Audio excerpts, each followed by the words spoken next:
Merhaba sevgili izleyenler. Gündem Özel programında Diyalog Medya Grubu Genel Yayın Yönetmeni Sayın Reşat Akar'la birlikte sizlerleyiz. Evet, elektrikle ilgili tartışmalar da kesintilerde devam ediyor. Özellikle ihalesiz yakıt alımı sadece mahkemeye taşınmakla kalmadı. Kıptek Yönetim Kurulu'ndan 4 de istifa haberi geldi. Peki bundan sonrasında ne olacak? Bir başka önemli gelişme, CTP Genel Başkanı Tufan Erürman ve CTP'li milletvekilleri ile birlikte Başbakanlık önünde yaptıkları eylem sonuç verdi. Akaryakıt alımları ile ilgili fiyat listesi kendilerine verildi. Şu sıralarda basın toplantısı düzenlenmesi bekleniyor, bir değerlendirme bekleniyor ve son dakika haberi de Başbakan Ünal Üster'den geldi. Kıptek konusunda soruşturma açılması için Başbakanlık Denetleme Kurulu'na görev verildiğini açıkladı kendisi. Yayın içerisinde ağırlıklı olarak bu konuyu konuşacağız. Son olarak da özellikle programımızda sıkça yer verdiğimiz polis denetimlerinde uyuşturucu testiyle ilgili yine bir gelişme var. Sizlerle paylaşacağız. Hepsi ve daha fazlasıyla sizlerle birlikteyiz. Evet Reşat Bey, merhaba. Merhabalar Funda Hanım. Herkese hayırlı günler dileyelim. Ve ben konuşmaya başlamazdan önce CTP Genel Merkezi'nde arkadaşlarımız şu anda canlı yayın aracımız orada. Çünkü bugün akaryakıt alımlarıyla ilgili belgeler CTP Genel Başkanı Tufan Erürman'a teslim edildi. O da eline aldığı belgelerle ilgili bir açıklama yapıyor. Önce onu izleyelim, sonra konuşmaya başlayalım. Kısa bakanlık döneminde, ki 2,5 ay önceye tekabül ediyor, aslında bir ihaleye çıkılması için işlemler başlatılmıştı. Fakat bu tamamlanmadı ve ihaleye çıkılmadığı için ülkenin elektriksiz bırakılması sonucunda ihalesiz akaryakıt alımı süreci başladı. Önce bir yasa gücünde kararname çıkarıp TÜPİK'ten ihalesiz olarak akaryakıt temin edilmeye çalışıldığını gördük. Ama TÜPİK'te bizim kullandığımız %1 kükürt oranı olan akaryakıt bulunmadığı için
ve sözleşmede, son yapılan ihaledeki sözleşmede söylenen şey şudur: azami %1 kükürt oranı olacak. Yani onun altına inildiği takdirde, mesela ilgili şirket %0.5 kükürt oranıyla getirdiğinde de fiyatlar değişmiyor.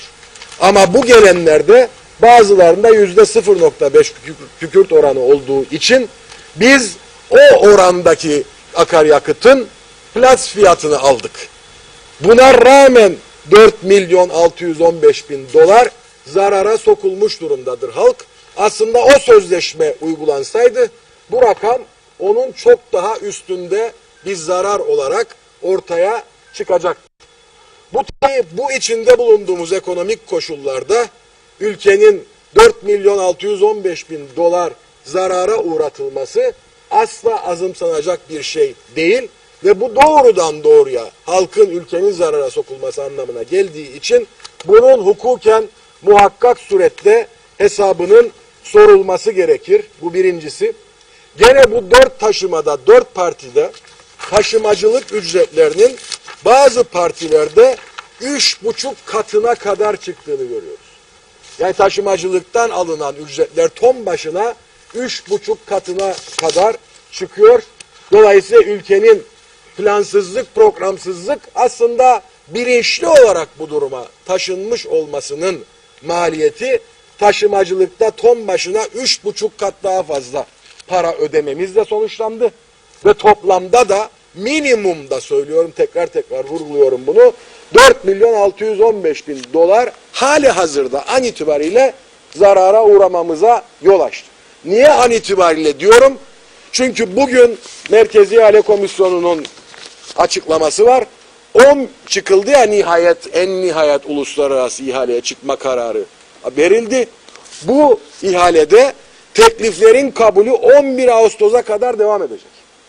11 Ağustos'a kadar teklif kabulü devam ettiğinde bugün kadarki uygulamaya bakarsak gene minimum söylüyorum, en az 2 ay daha ihalesiz akaryakıt temini zorunluluğuyla karşı karşıya kalacak bu ülke ve gene minimum söylüyorum, bu en az 60.000 ton daha akaryakıt alımı demektir ve her bir tonda demin söylediğimiz zararların tekrardan bu ülkeye mal edilmesi anlamına gelir bütün bunlar.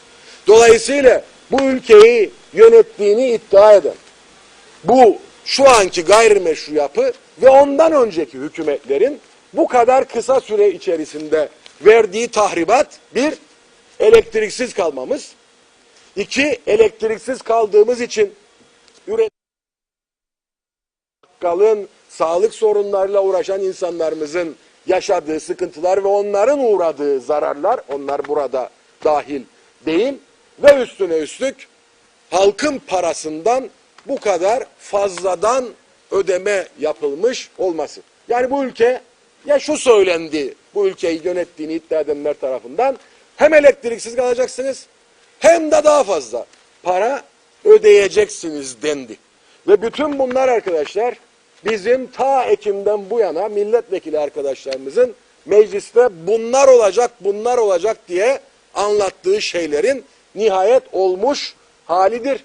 Beklediler her zamanki gibi. Konuştuk, duvara konuşsaydık duvar çatlayacaktı. Dinlemediler. Bugüne kadar ülkeyi getirdiler. Ama altını çiziyorum, bilinçli yaptılar. Çünkü bunun da ispatı, daha önce de söyledim, Ekim ayında ihaleye çıkarken 150.000 ton için ihaleye çıktılar. Oysa bu ülkenin yıllık akaryakıt ihtiyacının 200.000 ton olduğu herkes tarafından biliniyordu. Zaten 50.000 açık oluşsun diye ihaleye çıktılar Ekim'de. Çünkü niyetleri ihalesiz olarak TÜPİK'ten bu alımı yapmaktı. Onu da yapamadıkları noktada ülkeyi getirdikleri, işte bu sözünü ettiğim rakamlarda oluşan zarardır. Ve dahası bu zarar aynı şekilde, tekrar ediyorum, minimum 2 ay daha devam edecek bir zarardır.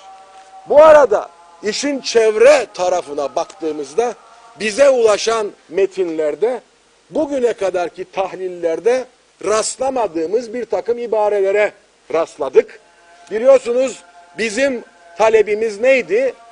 Çıkış noktasında değil, bu akaryakıtın ülkeye ulaştığı noktadaki örnekler üzerinden test yapılması normal olandır. Ama ilk defa karşımıza çıkan bir takım ibareler var ki bu ibareler bize şu an itibariyle o çıkış noktasındaki değil, geliş noktasındaki değil, çıkış noktasındaki akaryakıtın teste gönderildiğini anlatıyor. Bunu da araştırmaya devam edeceğiz. Çünkü bu konuda uzman arkadaşlar böyle bir ibarenin daha önceki tahlillerde hiç görünmediğini söylüyor. Çünkü şüphe neydi biliyorsunuz? Çıkış noktasında %0,5 kükürt oranlı çıkmış.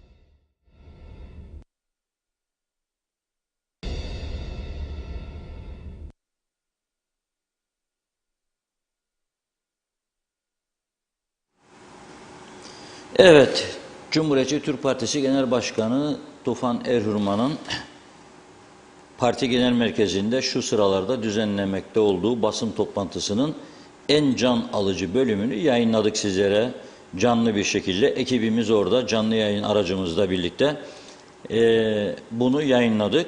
Tabii gönül arzu ederdi bir açıklama da canlı yayın hazırlığı yapıp Sayın Başbakan'la yapalım. Ama o az önce biz yayına girerken TAK Ajansı aracılığıyla bir açıklama yaptı. Onu da az sonra sizlere okuyacağım. Tek taraflı habercilik yapmıyoruz zaten. İlgili tüm tarafların görüşlerini yansıtmak bizim görevimizdir. Şimdi burada Nedir mesele? Özetlemek lazım. Mesele şu. Bu Kıptek yasası çerçevesinde veya tüzükleri çerçevesinde Kıptek'in yönetim kurulu yakıt alımıyla ilgili ihaleye çıkar. Normal prosedür budur. Ondan sonra Merkezi İhale Komisyonu bunu duyurur, gün verir ve gelen teklifleri alır, değerlendirir. Yakıt kalitesi, fiyat değerlendirildikten sonra Kıptek yönetimiyle de birlikte alım kararı verilir. Şimdi 2 yılı aşkın bir süredir ihale usulüyle yakıt alımı bir türlü gerçekleşemiyor. Bazı zamanlarda ihalesiz alıma gidiyorlar. Tipik denen bir kuruluştan çok akaryakıt aldılar. Ne yapalım? İhtiyaç vardı. Buna mecbur kaldık. Bakanlar Kurulu kararıyla aldık bunu diyorlar. Tabii bu işin yasal olup olmadığına mahkeme karar verecek. Şu anda bu konu dün CTP'nin Anayasa Mahkemesi'ne yapmış olduğu başvuruyla gündemdedir. Mahkeme buna bir karar verecek ve erken bir zamanda karar vermesi gerekiyor. Çünkü şakası yok bu işin artık. Bugün hala da bu ihalesiz akaryakıt alımları devam ettiği halde hala elektrik kesintileri de devam ediyor. Ve bugün bu konuyu çok güzel bir şekilde Diyalog Gazetesi'nin manşeti içinde bulunduğumuz durumu anlatıyor. Tarihi bir gazetedir. Lütfen satın almış olanlar bu saate kadar saklasın bu gazeteyi. Çünkü bundan sonraki süreçte bu elektriğin yol açacağı daha ciddi konular olacak. Ekonominin dışında siyasete de, siyasi görüşlerimize de, özellikle Kıbrıs sorunuyla ilgili görüşlerimize de çok etki yapacağına inanıyorum şahsen. Çok etki yapacağına inanıyorum. Çünkü elektriksiz bir hayat değildir. Sürdürülemez. Elektrik olmadan bir yaşam sürdürülemez. Hele böyle bir ülkede 40 derece hava sıcaklığı ve bu hava sıcaklığı 40 derecede olduğu bir dönemde insanlar evinde, bir taraftan da temizlik yapılmadı, otlar duruyor, ilaçlama yapılmadı yeterince, sinekler ve etraftaki çöpler, pis kokular ve insanlar evlerinde pencerelerini kapatamıyor, pis koku girmesin, klimasını çalıştırıp da serinlesin. Ve insanlar evde elektrikli fırınlarını çalıştıramıyor, yemek pişiremiyor.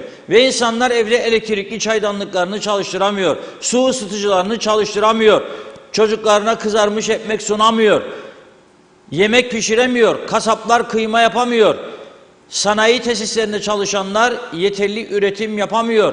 Dışarıda montajlarını yapamıyor. Marketler, buzluklarda olanlar eridi. Kimisi imha etti, kimisi dondurup gene sürüyor. Fırınlar zarar gördü. Zarar görmeyen hiçbir kesim kalmadı bu ülkede. Tahribat çok büyük. Tahribat çok büyük. Ve şimdi hangi noktaya geldik? Nereden bulursak oradan alıyoruz diyorlar. Akaryakıtı. Nereden bulursak oradan almanın bedeli, tabii bu rakamları aslında gönül arzu ederdi. Gönül arzu ederdi. Bakın UBP'de eylem, efendime söyleyeyim, icraatı anlatma yeteneği, becerisi, kamuoyunu aydınlatma yeteneği, becerisi, propaganda, bunlar her zaman eksidir, sıfırın altındadır. Ya biz aldık yaparık eder, kimi dinleyecek, ben mecbur değilim onu bunu da tatmin edeyim. Zihniyeti partinin egemen zihniyetidir. O yüzden zaten zaman zaman kaybediyorlar. O yüzden zaman zaman ağır darbe alıyorlar. Bu egemen zihniyet maalesef değişmedi bu partide. Kendi işlerinde bile devamlı birbirlerinin kuyusunu kazdıkları için maalesef ülke sorunlarında da aynı yaklaşım sergileniyor. Şimdi ne oldu? Yol açtı ana muhalefete. Ne dedi ana muhalefet dedi? Dün gitti orada eylem yaptı, çadır kurdu. Bugün gene gitti bütün milletvekilleriyle. İlk dediler ki görüşmeyecek başbakan. Nasıl görüşmez ya bir başbakan? Ana muhalefet partisinin lideriyle. Sonunda hem başbakan hem de iki koalisyon ortağı partinin başkanlarının olduğu bir ortamda Tufan Hoca ile görüşmek zorunda kaldı. Görüşünce Tufan Hoca onlara dedi ki bana vereceksiniz dedi akaryakıt alımıyla ilgili rakamları. Ve mecbur kaldılar, verdiler. Aslında burada Tufan Hoca'ya çok büyük bir güç vermiş oldular diyeyim ben. Gitti ve aldı ve şu ana kadar kendilerinin yapması gereken yapmadıkları açıklamayı onlar adına Tufan Hoca yaptı. Helal olsun. Siyaset budur. Neden siz açıklamadınız? Neden gizlediniz? Ve bugün bakıyorum kaç gündür sesi çıkmadan, hiç ortada görünmeyen ve bu Bakanlar Kurulu'nun yasa gücünde kararnamesinde de imzasının olmadığını öğrendiğimiz veya iddia edilen çünkü teyit eden biri yok, makam yok. Ama öyle duyumlar alıyoruz. O yasa dışı olduğu iddia edilen yasa gücünde kararı alınmasında Bakanlar Kurulu'nun enerjiden sorumlu bakanın olmadığı, imzasının olmadığı iddia ediliyor. Ve kaç gündür de sesi çıkmıyor.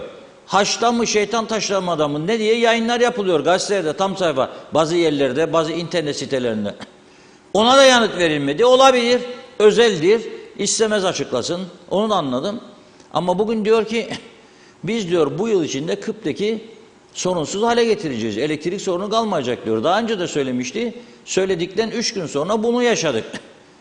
Şimdi bu akaryakıt krizi yaşanırken ilgili Sayın Bakan yoktu. Ortada da yoktu, demeci de yoktu, açıklama da yoktu. Buradan biz de çağrı yaptık Kıbrıs yönetimine. Açıklayınız ya. Ne var bunda? Yani daha bağlıysa daha bağlı. Ayıbı yok bunun. Hiçbir şey açıklamadan. Ne yaptılar? Belgeleri Tufan Hoca'ya verdiler. O da bunu çok güzel bir şekilde kullandı ve açıkladı.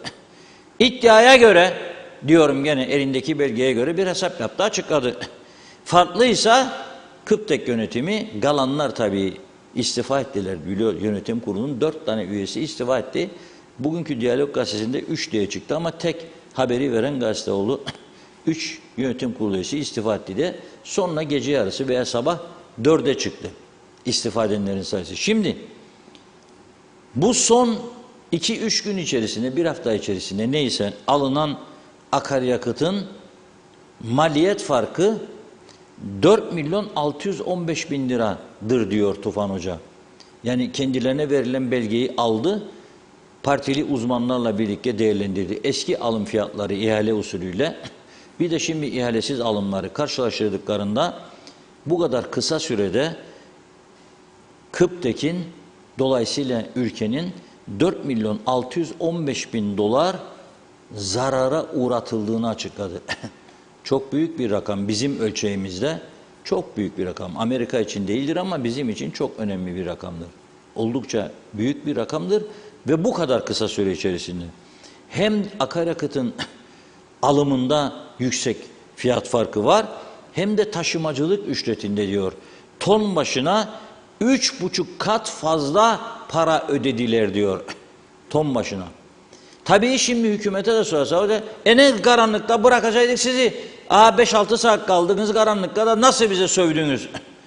Ülkeyi karanlıktan bırakacaktık. Yok ama neden zamanında ihaleye çıkılmadı hızlı bir şekilde de daha uygun fiyatlara alınsın? Ve ayrıca size daha düşük fiyatla teklif eden firma var. Diyor ki ben size daha ucuza bunu vermeye hazırım diyor. Kilowatt saatini 15 euro sent üzerinden teklif ediyor Karadeniz Powership. Rum tarafından 40 sente alıyoruz şu anda. 40 sente. 3 kat düşünebilir misiniz? Neredeyse fiyat farkı var. Neden o zaman almıyorsunuz?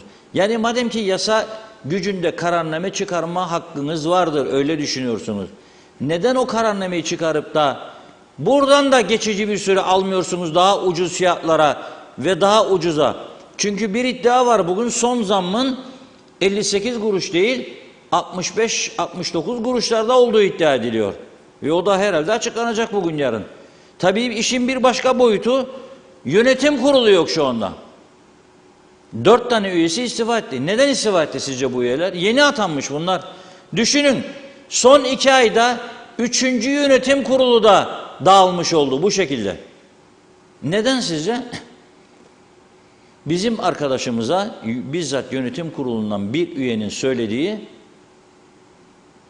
bu ihalesiz akaryakıt alımından rahatsız oldu arkadaşlar dedi ve onun için istifa ettiler. Çünkü onların da başı yanacak, ileride yasa dışı bulunursa sorumluluk altında kalacaklar. Ve üstelik onlar dokunulmazlığı olmayan kişiler değil, milletvekili değil, bakan değil, bakmayan değil. Onlar dokunulmazlığı olmayan sıradan vatandaşlar. Oraya atandılar ve ciddi sorumlulukları vardır yönetim kurulu üyesi olarak.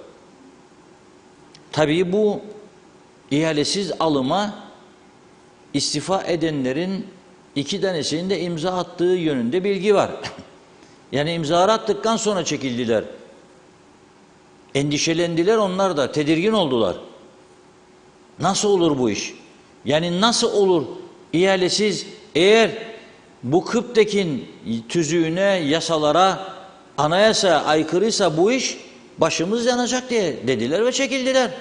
Şimdi tabii Maliye Bakanı'nın bugünkü açıklamasında KÜPTEK'e 4. Yönetim Kurulu'nu nasıl atacak, kimleri atacak, ne zaman atacak onu görmedim. Doğrusu yani ciddi doğru bir açıklama da yok. Tek kaynaklı hükümetten. Yani hükümet kanadından tek taraflı doğru bir açıklama da yok. İşte bir an gelir birisi bir açıklama yapıyor, sonra öteki açıklama yapıyor. Mesela normalde Ekonomi Bakanı'nın, Ekonomi ve Enerji Bakanlığı'ydı adı, KÜPTEK'ten sorumlu olması lazım. Adı gene Ekonomi Enerji ama tek enerji satan kurum olan KÜPTEK Maliye Bakanı'na bağlandı. Kendisinde olması gereken bakan ise bugün diyor ki yeniden yapılandırılması lazım diyor. Yeni yasa geçirilmesi lazım. Bunu yapacağız, edeceğiz diyor. Artık diyor siyaset diyor elini çekmesi lazım diyor KÜPTEK'in üzerinden. Çekebilecek mi? Başta sizin partiniz çekmeyi kabul edecek mi? KÜPTEK'in üzerinden elini, seçim zamanı atamalar var, tayinler var. Her seçim dönemi. Kabul edecek mi bunun partinin MYK'ları, meclisleri? Bilmiyorum ben tabii. Ama dediğim gibi Maliye Bakanı kaç gündür ortada yok. Şimdi elektrikler gene geldi, tabii gidiyor da. Ama gidiş saatleri azaldı. Yani ilk günkü gibi değil. İkinci günkü gibi değil. Bugün biraz daha az kesinti bazı yerlerde. Bilmiyorum. Sizlerden de bu konuda mesaj bekliyoruz. Elektrik hangi bölgelerde kesiktir? Sizin bölgenizde kesikse yazın lütfen bize. Buradan okuyacağım. Çünkü kesintileri durdurduklarını iddia ediyorlar. Varsa bilelim. Bir başka önemli konu. KÜPTEK'in elindeki akaryakıtın bu akşam gece yarısı ve en geç yarın sabaha kadar biteceği şeklinde. Ve yeni akaryakıtında 14.000 ton civarında bu gece adaya gelip ancak yarın Teknecik santraline, depolarına boşaltma yapabileceği yönündedir. Tabii onun için de para istiyor. Maliye Bakanı herhalde hazırlamıştır parasını. Yani bu arada ne olacak onu da bilmiyoruz. Ve yarın Arife'dir. İnsanların temizlik yapma günüdür. Bayrama hazırlık yapacaklar, evlerini temizleyecekler. Bugün ben sabah uyandığımda, Allah inandırsın sizi, onlarca mesaj geldi bana, Reşat Bey şimdi de su sorunu. Çünkü kaç gündür elektrikler doğru dürüst çalışmadığı için su pompalayamadılar bölgelere. Ve birçok bölge susuz kaldı. Evler, depolar boşaldı, evler temizlenemiyor. İnsanlar duş yapamıyor bu sıcakta, gan ter içinde. Çamaşırlar yıkanamıyor, düşünebiliyor musunuz? Çocuklarını hazırlayacak bayrama. Bayramdır anneciğim diyecek, babacığım diyecek. Nedir bayram? Temizliktir, imandır, dostluktur, kardeşliktir. Şimdi herkes birbirine kırdırmış vaziyette. Herkes öfke, panik içinde. Nasıl bayram yapacak? Ben onu anlamadım. Yok işte sular akmıyor. Çeşmelerden 4 gündür su alamayanlar var. Düşünün bize geliyor denizin altından geçiyor borular. Anamur'dan buraya 40 kilometre su gönderiyor adamlar bize denizin altından. Baraj dolup taşıyor, taşanlar geri denize akıyor. Ve biz burada insanlarımıza su veremiyoruz. Neden? Elektrik yok, pompalayamıyorlar. Düzgün bir şekilde. Ne olacak? Yani böyle bir bayram mı olur Allah aşkına? Esnaf da bugünü bekliyordu. Arkadaşlarımızı gönderdik. Bir dokandılar, 1000 kişi diyorlar. Elektrik yok dükkanda diyor. Kim gelecek? Sıcağın içinde kim gelip alışveriş yapacak? Bayramı unuttu insanlar. Ama en önemlisi, yarın gece çocuklarını yıkayacak analar, duş yaptıracaklar ki giydirsinler bayrama. Hangi suyla? Bir de elektrikler gene giderse yarın tam yandık demektir. Ama bu tabii büyük bir ihmaldir. İhmalde kimlerin sorumluluğu varsa hesabını vermelidir. Ben şimdi biraz sonra sizlere tabii Başbakan Ünal Üster'in açıklamasını da okuyacağım ama geç kaldığımızda mesajlara, ki mesajlardan da biz kendimize ders çıkarıyoruz, bizi yönlendirici oluyor, çok memnun oluyoruz. Onun için uçmadan mesajlar ve Funda Hanım'a da sitemler gelmeden diyeyim, başlayalım. Buyurun Funda Hanım. Evet, teşekkür ederek hızlıca başlıyoruz. Ayşe Ahmet iyi yayınlar demiş, Havva Karavul'da hoş vakitler. Bugün ceyranlar kesilmedi diyor ama maşallah diyelim. Cihan Taşçı, böylesi olmaması gereken sorun çıkaran sorumsuz sorumlular yüzünden bireysel sorunlarımızı anlatacak sözde sorumlu muhatap bulamıyoruz. Allah bildiği gibi yapsın diyor, makamını boş kalmasın diye dolduranlara. Ali Bilenler iyi yayınlar, Kıbrıs'ta neler oluyor demiş. Evet, bakıyorum Zehra Curcioğlu, mevcut hükümet edenler doğrudan alımlarla birilerine rant sağlarken halkın sırtına acımasızca mali yük yüklemektedirler ve bundan hiç sakınmamaktadırlar maalesef ki. Gürkan Giritli de iyi yayınlar diliyor. 5 milyon doları kim aldı? Bu halkın parasıdır. Erdal Yarkın takipçiniz demiş. Mehmet İnancı, mutlu sağlıklı günler. Hasan Nihat Erduran, kim dedi 1963 işgaline, istilasına direnelim ve emperyalizmin planlarını bozalım? İşte böyle 58 sene ambargolarla ulaşımsız bizi sürüm sürüm süründürdüler. Maalesef statüko budur. Direnip bir şekilde ekonomiyi de toparlayacağız. Türkiye ile birlikte hiç başka çaremiz yoktur. Bu Birleşmiş Milletler'le ancak bu kadar ekonomi olur demiş Hasan Bey. Ulus Barani Reşat Bey, Başbakan Elektrik Kurumu'ndaki yolsuzluk veya ihalesiz akaryakıt alımındaki durumlar için kime soruşturma yapacak? Elektrik Kurumu'nun bağlı olduğu bakana mı, müdüre mi, yoksa yönetim kurulu başkanlarına mı? Sayar Aker selamlar. Sabah akşam siyasi perdesinden hep hikaye filmleri seyrediyoruz. Dünya Türkçe konuşsa Oscar'a bizi aday gösterirler. Tek derdim elektrik olsa başımı soğuk tutmak için soğuk duş alırım. Bir aydır tencereye et koyamadım. Nazime Nalbant Güneşli Londra'dan herkese selamlarını söyledi. Evet, iyi yayınlar. Bugün biraz evvel İngiltere'de önce ben istifa vermedim dedi. Başbakan Boris Johnson istifa etti, dayanamadı ve halkın isyanlarına. Bakalım şimdi kimi koyacaklar başa? Tekrar seçim olsun, burada da vahimdir durumlar. Yine bizde elektrik kesintisi yoktur dediler ama bakıyorum sizde yine birçok yerde yine kesintiler var. Artık Kıbrıs'ımın halkına Allah yardımcı olsun demiş, üzgünüm.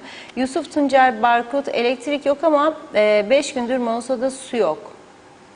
Ana ishale hatları diyor devredildiği için devlet su işlerine Türkiye'den gelip arızayı tespit edip tamiri yapacaklarmış. Komik duruma bakar mısınız diyor. Caner Sakallılar, çok duyduk o açıklamaları yazdı. Mustafa Deveci, benim görüşüm bütün partiler hepsi iktidara geldi, ne yaptılar? Dikili bir taşları yok. Yapılan her şey Türkiye tarafından yapılıyor. Her şey halkın vekilleri, halk için değil, halkı batırma vekili bunlar. Gelen aynı, giden aynı. Ülkeyi zaten başka insanlar istila etti. Ülkede suç oranları gün geçtikçe artıyor. En büyük suç devletin denetimi yok. Can Özyiğitler, tek çare hepsi gitsin ve bir muhtar bizleri yönetsin demiş. Evet, Necdet Mavi Gözlü, Kuzey Kıbrıs Birleşik Afrika Pakistan Cumhuriyeti'nden bize iyi yayınlar diledi. Elektrik Kurumu'nun tüm sorumluları ve hükümet Hepsi birden istifa etmeli ve Kıptek'e verdikleri zararları da onlar ödemeli. İş bilmez insanlar kurumları zarara uğratacak. Bunun ceremesini de hep halk ödeyecek. Nerede o ateşten gömlek giydik diyen beyefendiler? Doktor olmak başka bir şey, memleketi idare etmek başka. Tüm doktor milletvekillerinin parti ayırmaksızın demiş. İstifa etmelerini halktan birisi olarak istiyorum. Dönsünler doktorluk mesleklerine. Belki diyor halka daha fazla faydaları olur. Memleketi idare etmek konusunda doktorlar hükümeti demiş. Sınıfta kaldı. Gürkan Giritli yazıklar olsun, yalan yanlış bir ülkede yaşıyoruz. İsmail Gürakansel, yani bu bayram arifesinde elektrik sorununun ve de Mausa'da kaç gündür ana hatlarda suyun olmadığı bir kader mi? Nasıl bir arızadır ki giderilemiyor? Pes doğrusu her iş oluyorsa kendiliğinden mi oluyor? Hiç anlaşılan bir durum değil demiş, yokları yaşıyoruz. Ömer Bozkara vezirler, evet Kıptek Yönetim Kurulu'ndan istifalar var dedi. Sayar Eker, bu devleti demokratik yollardan ayakta tutmakta aciziz. Bayramı neyleyim, aramızda sağlıklı bir yaşam ortamı olmadıkça hükümet kaçar, halk kovalar diyor. Evet, Hasan Nihat Erduran, kurum yasasına göre görev zararı yazamaz. Daire olsa zararla beleş bile enerji verebilir kamu yararı için. Mesele bu. Yönetim kuruluna ne gerek var? Diğer daireler gibi kamu baremleriyle daire yapılmalı. Nikos Bülent Antonio, iyi yayınlar dilerim. Reşat Bey, çürük elma kendi düşer durmaz dalda. Bu hükümet de düştü. Ne yapsa duramaz artık. Hadi hayırlısı, yeni seçim ediyor. Kusura bakmasınlar. 10 tane çoban bunlardan 1000 kat daha iyi yönetim yapar, saygılar. Can Özyiğitler, istifalar siyasilerin baskısından dolayı olmuştur. Şimdi diyor tam yüce divanlık bekleyip göreceğiz demiş. Gürkan Giritli, Mausa'da hiç kesilmedi bugün. Yeliz Su, ne bekliyordunuz? UBP, DP ve YDP hepsi yolsuz, hırsız. Ne hükümetinde hayır var, ne yönetimlerinde, ne de atadıkları başkanlarında. Hepsi şaibeli. Cuma Meşe'de hepsi hırsız demiş. Gelen çalar, giden çalar. Evet, Hasan Nihat Erduran, Girne'de kesinti yok, su da iyi demiş. Bazı bölgelerinde var ama bizde yok mesela şu anda. Evet, Cansu Hayat, Lefkoşa Yenişehir kesik diyor. Evet, Asam Yaban diyeyim. Küçük Kaymaklı'da da kesik. Emine Özatilla, evet bizde de dünden elektrikler kesilmedi. Mausa Karakol bölgesi. Aygun Öz ister. Evet, çıkan dedikodularda parası ödenen mazot yüklü gemi kaybolmuş diyor. Fikret İpekçioğlu, ihalesiz alım satım işlerinin içinde her zaman tezatlık ve cingözlük ve yan cepleri doldurmaktır. İstifa etmeleri geldi geçti bile, daha da açıklama yapıyorlar. Utanma yok yönetenlerde. Evet, Fato Kazım Kortaç, Tuzla'da 4 gündür sular akmıyor. Evet, Emine Özatilla, akşamdan sularımız geldi demiş Mausa'da. Meral Kavas'sa, kolay gelsin sizlere. Bugün Küçük Kaymaklı bölgesinde 10 dakika kesinti oldu. Şükürler olsun, belki bir daha hiç kesilmesin. Havva Karavul, evet Girne'den yazıyorum diyor. Bizim de kesilmedi bugün. Çabuk çabuk temizlik, çamaşırlar yıkandı. Korkumuzdan kesilirse diye bu yaşıma geldim, böyle yaşamadım demiş Havva Hanım. Evet, Hasan Nihat Erduran, 80 kilometre boru döşendi, 160 santimlik. 2 lira 3 kuruştan belediyeler de 6-7 liraya satıyor, ayakta durur. Bu çok yanlış. Belediyeye yeterli halbuki demiş. Evet, Barış Güzelay, lütfen birileri bunun izahını yapsın. Ben ve 2 kızım İngiltere'ye gitmek istedik 2 haftalığına. Annemi ve kardeşlerimi ziyarete ve bugün antijen olan bir arkadaşımı aradım. 3 bilet diyor, fiyatı 60 bin lira. Şaka gibi gerçekten. Aydoğan Yılmaz, elektrik sorun bitti gibi, şimdi su yok. Memleket mahvettiler diyeyim. Kıbrıs tümüyle özelleşmeli, bu sorun da bitsin diyor. Yunus Gildir, Kuzucuk köyde su yok demiş. İsmet Ezel, Nala mıha gitti diyor. Şebnem Taran, asgari ücrete ne oldu, bu kadar olmaz, zam olunca hemen yaparlar ama demiş. Cuma Meşe, yaşa köylüm demiş, ağzına sağlık. Zafer Hülya Dereboylu, Çamlıbel köyü yine susuz Reşat Bey, bilginize iyi yayınlar dilerim. Ömer Bozkara vezirler, Sunat Atun şeytanı taşlayarak öldürmüş ama Azrail'in de selamı var diyor Hacı ve tayfasına. Cemal Güven Çatoz'da 6 gündür su yok. Rauf Ayvacı, koskoca İngiltere Başbakanı milletvekillerinin baskısı üzerine hiç tesettür etmeden istifa etti. Bizde tam tersi, başbakan bakanı görevden alamaz. Asam Yaban da asgari ücret ne oldu diye sormuş. Ne zaman toplanacaklar? Belgin Rıfat iyi yayınlar. Hasan Nihat Erduran esas düşman Birleşmiş Milletler'dir diyor. Kovmak zamanıdır. Emperyalizmin çıkarına burada durur. Hiç esasın etrafından dolanmayın lütfen. Alex Bey Kıptek'te yolsuzluk savunmasını yapan Arıklı'ya selamlar olsun. En büyük yolsuzluk onda çıktı. Arkasından gelenler de devam etti diyor. Turgay Gezen elektrik var veya yok. Bu memlekette insanlara bayram sevinci yaşayacak bir ortam bırakmadılar. Eğer insanlar çarşı, pazara veya herhangi bir markete gittiği zaman 10 kere düşünüyor ve bir şey alırken korka korka alıyorsa o memleket psikolojik olarak zaten bitmiş demektir. Evet, birkaç mesaj daha okuyup ara verelim yavaş yavaş. Engin Sedat Töz'ün milliyetçi bakanlar halkın milyonlarca dolarını götürürken Birleşmiş Milletler'e 58-63'e atıfta bulunan büyük milliyetçiler uyanın artık demiş Engin Bey. Bakıyorum Süleyman Ege ama okudum isminizi. Ne yapayım, okuyayım mı şimdi mesajı, bakayım. Evet, sonra okuruz. Feridun Tahsin nereden buldun yasası gelmesi lazım diyor. Zehra Cürcüoğlu kuruma yeniden uygun fiyata yakıt alma seçenekleri vardı. İhale sonlandıktan sonra yani Sideral şirketi kendi yükümlülüğü olan 150 bin tonluk yakıtı bir tamam kuruma teslim ettikten sonra bile kendisinden başka yakıt talep edilmesi üzerine Sideral şirketi onlara bunu yapabileceğini yazılı olarak bildirdi. Doğrudan alım yapacakları diğer şirketlerden çok daha düşük fiyata da teklif verdi ama onlar bunu umarsızca reddettiler. Pahalı olan teklifleri seçtiler.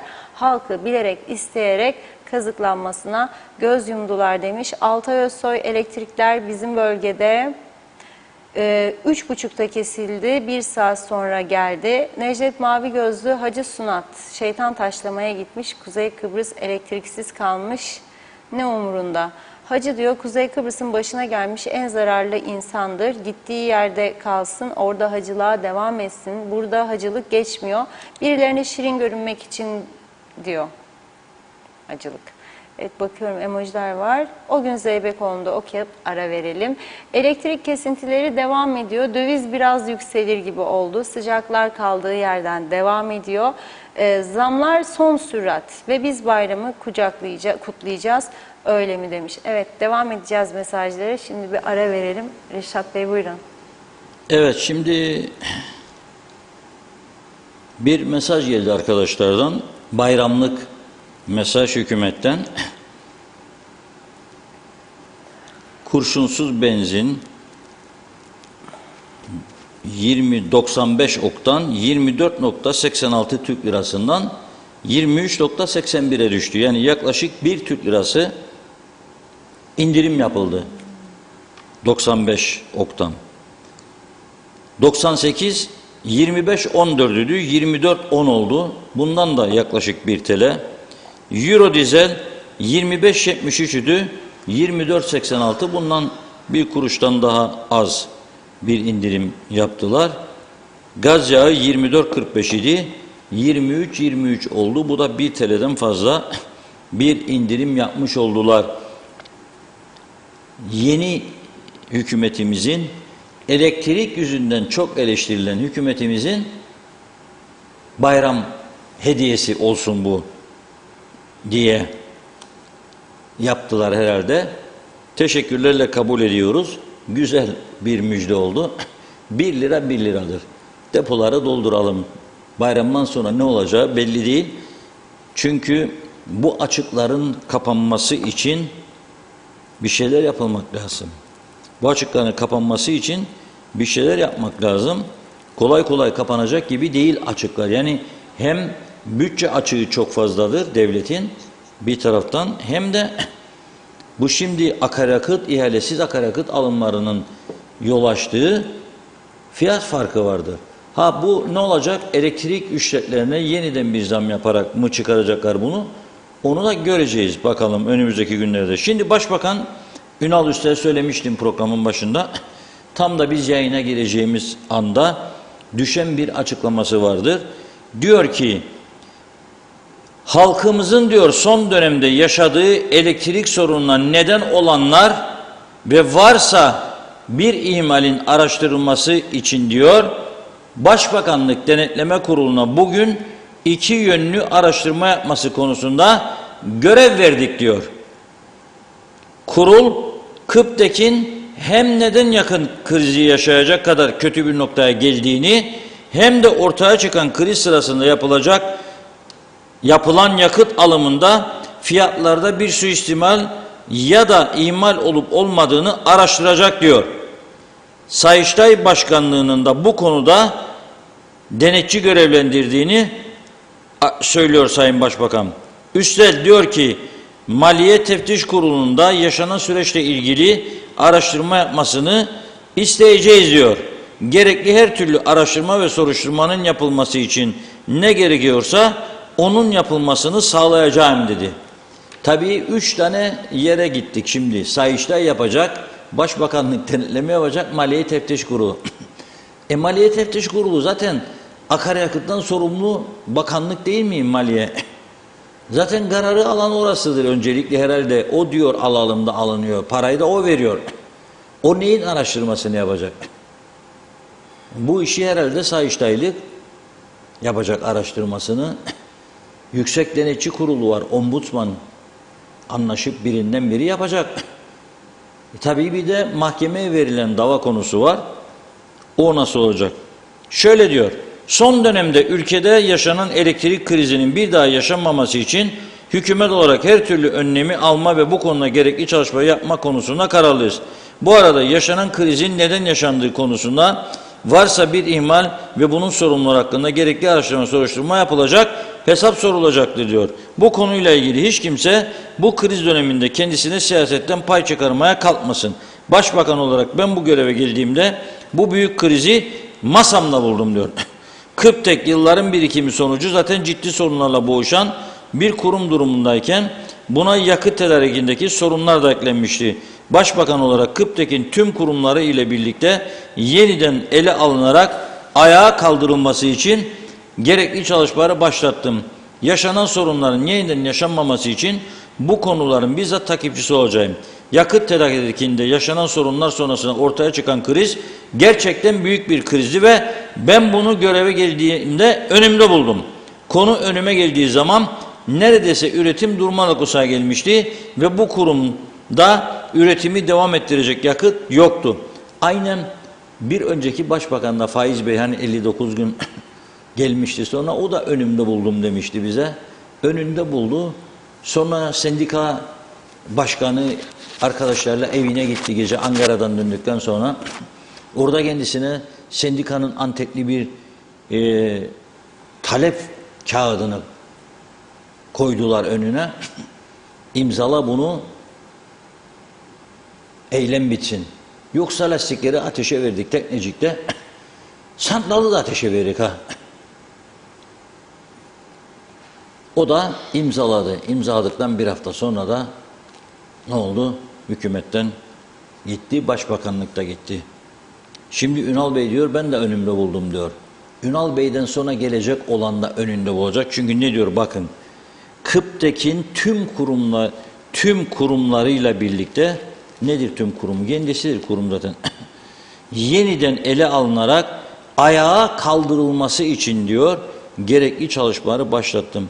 Kıptek'in ayağa kalkma şansı yoktur siyasetin elinde olduğu sürece. Akıl izan varsa bu kurumu özelleştireceğim dersiniz korkmadan. Çünkü 40 senedir, 35 senedir, kaç seneyse bu Kıptek kurulalı. Bu Kıptek kurulalı. Devamlı istihdam merkezi yaptınız siyasiler bunu ve söz geçiremez duruma geldiniz. Oradaki sendikayı da güçlendirdiniz. Ne talep ettilerse sizden vermek zorunda kaldınız.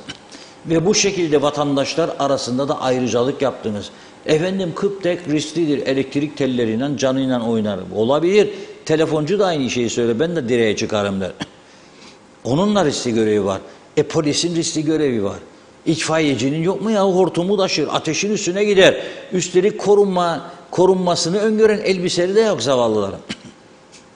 Vatan uğruna canım feda hücum diyor. Görüyorsun itfaiyecileri kısa kollu tişörtle gidip müdahale ediyorlar. Hepsinin sorumluluğu var.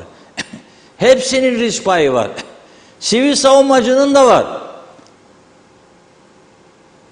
Hepsinin var. Yargıcın yok mu? Yargıcın yok mu? Milyarlık uyuşturucu davalarına bakar. Cinayet işleyenlere ceza verir, mahkum eder. Yok mu riski? Birçok mesleğin kendine göre riski vardır. Onun için verdiler babam verdiler, verdiler babam verdiler. Şimdi hala da ayağa kaldıracaklarmış. Ya ayağa kalkar eğer ayaklar tutarsa.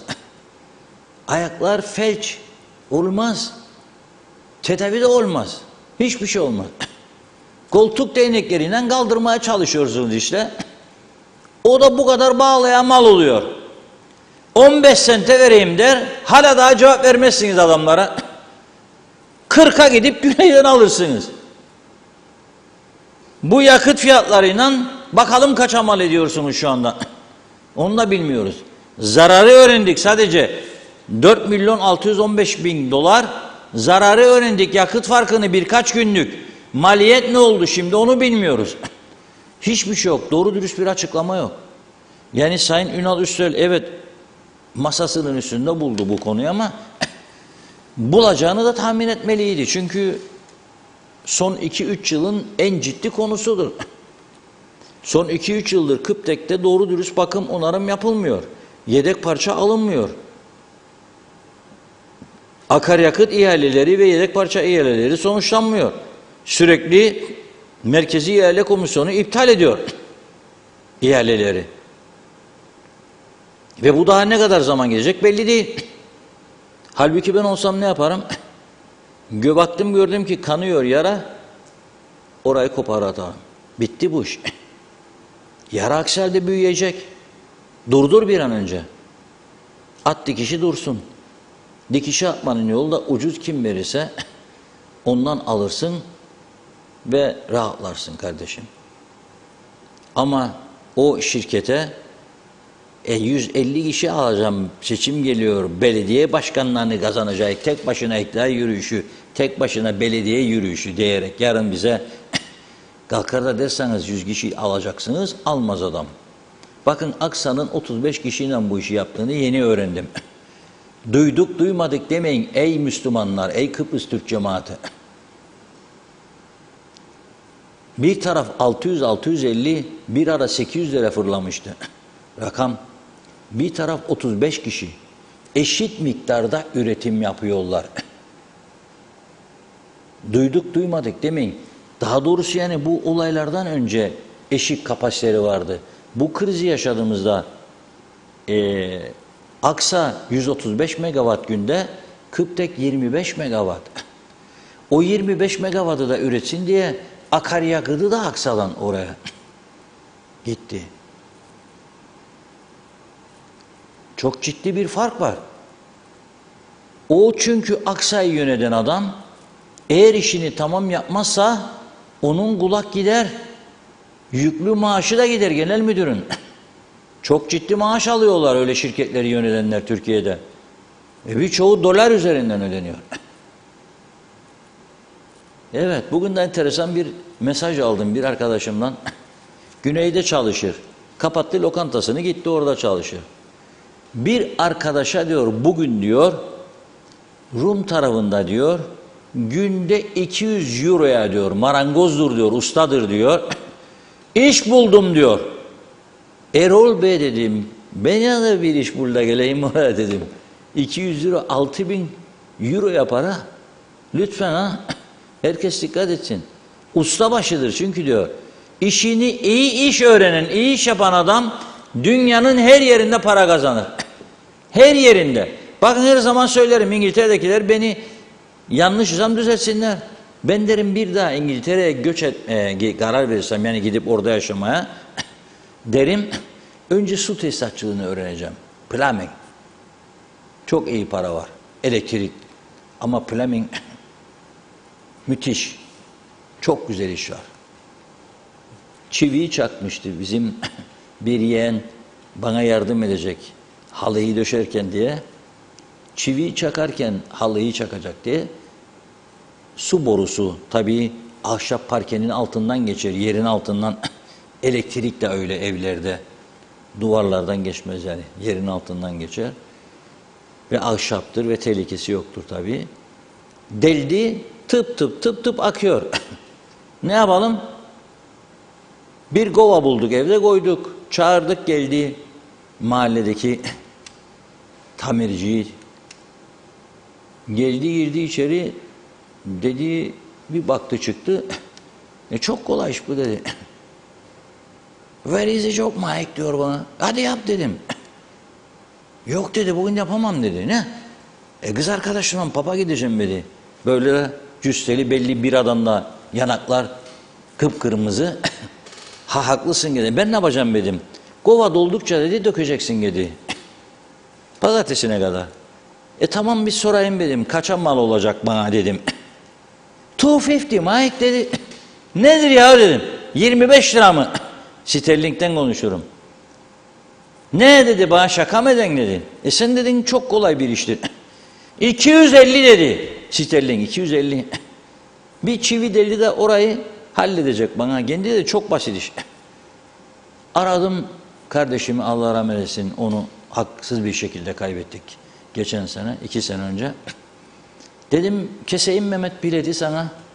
Gel Londra, bu iş eğer elinden gelirdi. Yap bana bu işi dedim. Hem başka birkaç işçik daha var.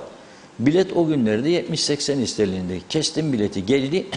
Hem onu yaptı hem bütün işleri bana gitti. Onun için bir gün dönme kararı alsam plan. Neyse gelelim güneyde. Şimdi orada da imkan var. 200 euro fena para değil ya. 6.000 euro eder bir ayda. Ya dedi, döndü bana. Bazı önemli projelerde günlüğü 500 liraya kadar çıkacak dedi.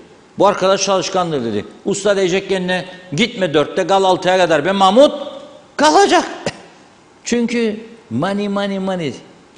Başka çaresi yok. Evet, o yüzden diyorum nerede kurtarırsa seni orada. Biz Rum tarafından elektrik alamayız arkadaşlar. Çünkü orada bizden pahalıdır. Yani bunu saklayalım, şimdi birbirimize yağ çekecek diye. Ve 2 gün önce Rum Maliye Bakanı Bekridis Rumlara dedi ki hem petrol fiyatları hem de elektrik fiyatları daha da artacak, hazır olun dedi.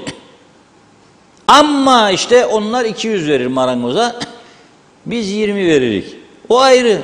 Ama bu tarafa geldiğinde ben sana Kıbrıs'ı Türklere veriyorum da daha ucuz vereceğim kardeşlerim, mallarımı kullandığınız için ödül vereceğim size demez adam. Değmez, kelle gider.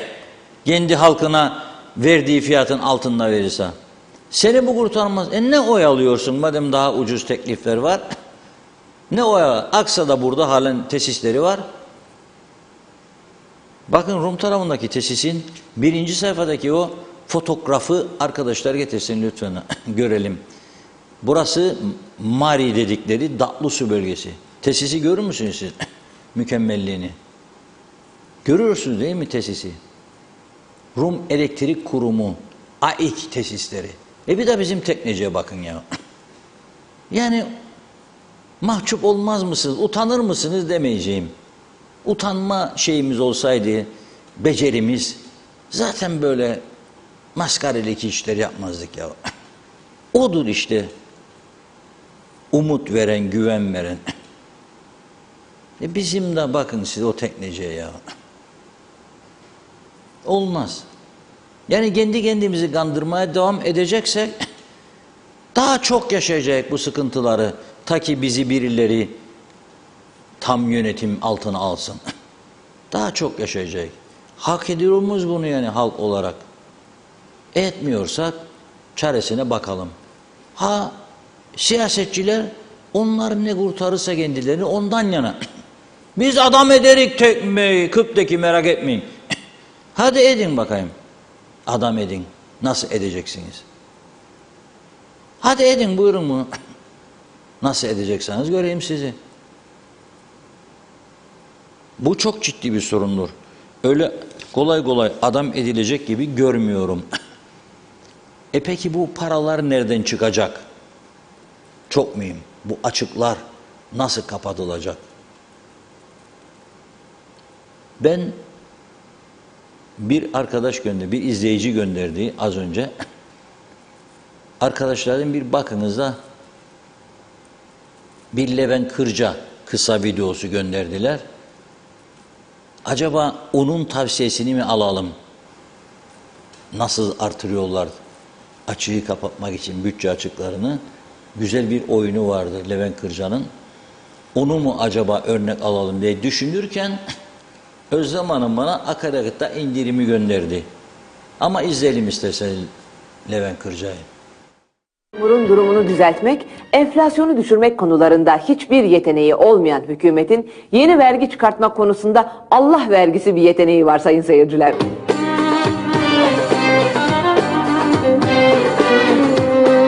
Maalesef beyefendi, yapacak hiçbir şey kalmadı. Olmaz öyle şey. Bir şey yapmamız lazım. Buldum. Buldum. Memurların maaşlarını vermiyoruz. Olur mu efendim? İşten çıkar. Doğru, isyan çıkar. Buldum. Benzine zam yapıyoruz. Daha demin yaptın. Gene yapıyoruz. Gene yapıyoruz. Olur mu efendim? Deminki genenin genesinin genesiydi. Yani genen yoruldu benzin zammı açıklamaktan bakanım. Bir şey bulmaz. Sayın Bakanım, 32,5 trilyon rica edeceğim. Tabii. Al. Al yani. Sen şık. Heh, üstü kalsın yavrum. 32,5 trilyon. Herife bak. 32,5 trilyon. Repeat please. 32,5 trilyon. Niye ya? Niye 32,5 trilyon? Para mı basıyoruz biz buradan? İç borç ödemesi efendim. Bugün ödeme günü. Şimdi serpeceğim mürekkebi, göreceksin gününü. Nereden Maliye Bakanı oldum ben ya? Maliye Bakanı olacağım ama Maliye Bakanı olsaydım köşeyi dönerdim. Öde bitmiyor anam, öde bitmiyor. Fenalık geldi. Para mı basacağız? Para basalım. Zaten yaptığımız bu sayın bakanım. Durmadan para basıyoruz.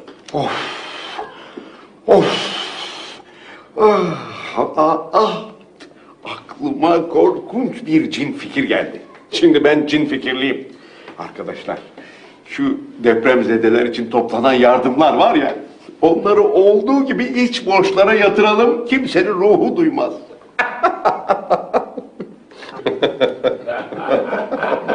Ne gülüyorsunuz ya? Ne var gülecek? Ne gülüyorsun? O paraları zaten kullandık Sayın Bakanım. Üstelik halk da duydu. Bir tek sizin ruhunuz duymamış. Tamam, bulacağım bir çare. Ek vergiler ekleyelim. Ek vergi koyalım. Zaten çıkardığımız ek vergisiydi bakanım. Zar attık. Ek geldi.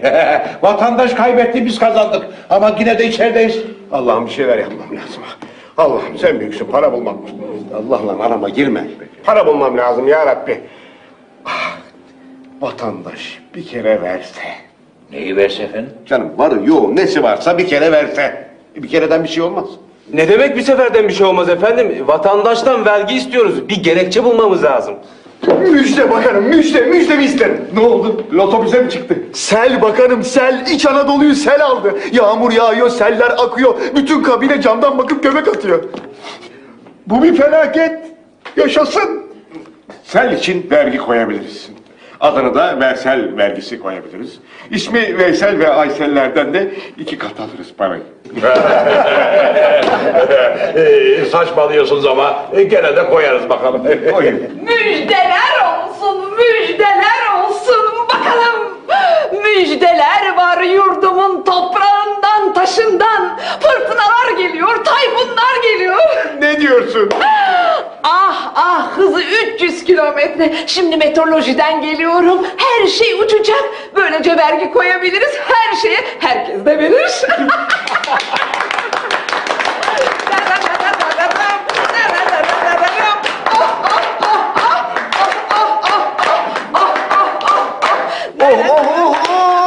Kaymaklı ekmek kadayıfı bakanım. Sayın Bakanım müjdeler olsun. Ne oldu ya? Bir sınır komşumuz bize dayılanmış. Savaş açtık açacağız. Allah, bir seferberlik ilan ettik mi bir seferde bütün borçları öderiz. ya hem utanıyorum hem yapıyorum, hem utanıyorum hem yapıyorum. Yaşadık. Allah. Yandan. Oh. Recep! Ne bağırıyorsun öyle yaşasın yaşasın diye? Ulan rüyamı görüyormuşum ya. Hay Allah, çok iyiydi be. Efendim güya felaket oluyormuş da biz de felaketten dolayı vergi koyuyormuşuz da memleketin ekonomisini düzeltiyormuşuz. Tüh, keşke uyandırmasaydın beni ya. Neyse, ben uyumaya devam edeyim. Belki ekonomiyi düzeltmek için bir tedbir görürüm rüyam.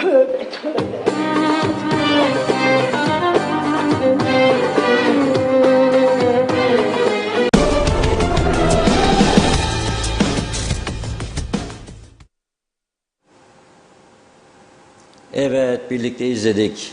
Bakın, Kıp'taki savunanlar bana kızmayın.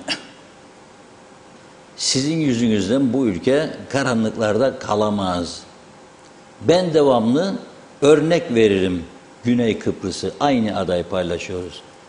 6 tane 5 megawatt her biri üretim yapacak şekilde güneş enerjisi özel sektöre verildi, üretim. Şu anda bu Tatlısu bölgesinde, Mari'de doğalgazdan üretim yapacak olan tesisin inşaatı devam ediyor. 200 milyon euro. 100'ünü AB'den aldılar, 100'ünü de özel işletme koyuyor. Varsa gücünüz buyurun yaptırın, burada devam etsin. Yoksa iki seçenek var. Ya ucuz verenden alacaksın, seni kurtarandan, ya da devamlı bu çileyi çekeceksin. Her iktidar değişiminde yönetim kurulu değişecek. Birinizin akrabası, partilisi gelecek yönetim kuruluna, senin işini daha kolay halledecek, ötekinin işini geriden takip ettirecek, partili değildir diye. Ceremesini de biz ödeyecek, ikide bir de zamları yapacaklar. Kesilen elektriğe zam, para. Devam edelim. Mutluysanız ne mutlu bizlere deyiniz, rahat devam edin. Devam edin. Benim bu konularda öyle kalıplaşmış, Aksa'da öyle verildi de Aksa böyle, bana ne? Ben Aksa babamın malı değil ya. Daha düzgün çalışır, üretiyor diyorum sizlere. 172 ülkede faaliyeti var olan bir şirkettir yahu. Biz ne kadar zekiyik de onların da üstüne çıkıyor. Şimdi oturduğumuz dikiş aşın etrafında da 40'teki savunuyoruz ya. Vazgeçin ya, ortada var 172 ülke. Ben bunu da yabancı ajanslardan okudum. Amerika Birleşik Devletleri'nde 2 hafta önce bu adamların fuarı vardı be kardeşim. Oraya bile jeneratör satıyorlar ya. Hadi buyurun devam edin. Türkiye'ye de saldırırız. Yollamasaydı 2 jeneratörü bugün gene kesiydi elektrikler. Bu şekilde yaşamak istiyorsak böyle yaşayacağız. Ve ben onun için diyorum, hiçbir insan partiler üstü bu ülkede siyasete girmez. Bu yüzden girmez. Yani hem girecek, bırakacak ailesini, şusunu, busunu, kendi özel işlerini hizmet etsin diye. Hem de her gün taşıyacaksınız kendisi. Çünkü illa bazı alışkanlıklar korunacak sonsuza dek diye. Onun için ben diyorum, bir tarafa bu Kıbrıs Türk cemaatinin bağlanması lazım. En uygunu çözümdür bu, çözüm. Kıbrıs sorunu çözülecek. Bazıları bağırsa da çağırsa da işte şey var, ırkçılık var, bilmem ne. Beni ilgilendirmez. Koruyun kendinizi. Çözüm olmalıdır. Bu adanın bir tarafında Avrupa normları, bir tarafında da kişiye özel yaşam düzeyi ve batmış çökmüş her taraf. Yani elektrik geldiği zaman ha tamamdır bak ne güzel oluyor. Kesildiği zaman hücum, sövme. Yani olmaz. Susuzluk çekeceğim. Bayrama çocuklara elbise giydiremeyeceğim, üstü kokar. Ya siz bana burada devam edeceksiniz hala da ona buna. Yahu kusura bakmayın. Herkes layık olduğu bir şekilde yönetilir. Bizim de düzenimiz budur. Alıştık da zaten galiba.